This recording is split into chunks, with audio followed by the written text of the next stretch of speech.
आपको पता है कि इजराइल पर हमले के साथ ही हमास के चरमपंथियों ने कई लोगों को बंधक बना लिया था। इनमें इजरायली मूल के अलावा कई अन्य देशों के लोग भी शामिल हैं। हमास ने 20 अक्टूबर को 2 अमेरिकी बंधकों को रिहा किया है। नाम है जूडिथ रैनन और उनकी बेटी नताली। दोनों को गाजा पट्टी बॉर्डर पर इजरायली सेना को सौंपा गया। एक तस्वीर में देखा जा सकता है कि मां और बेटी के आसपास इजरायली डिफेंस फोर्स के जवान हैं।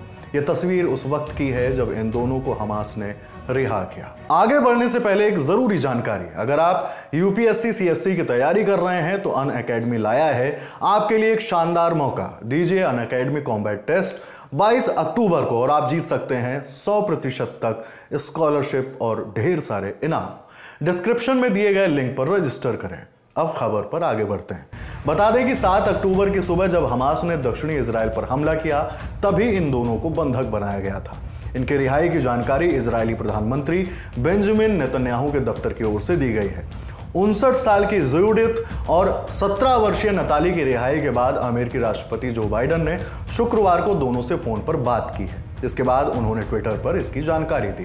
जो बाइडेन ने लिखा, हमास ने जिन 2 अमेरिकी लोगों को बंधक बनाया था उनके रिहाई के बाद मैंने उनसे फोन पर बात की। मैंने उनसे कहा कि सरकार पूरी तरह से उनके साथ है। जिल और मैं अपने अमेरिकियों के सभी परिवारों को अपने दिलों में बनाए रखेंगे।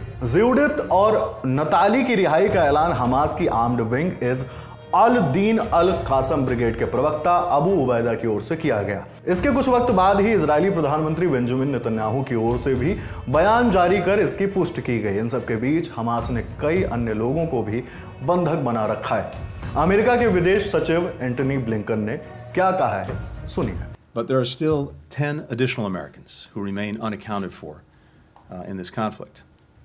We know that some of them are being held hostage by Hamas, along with an estimated 200 other hostages held in Gaza.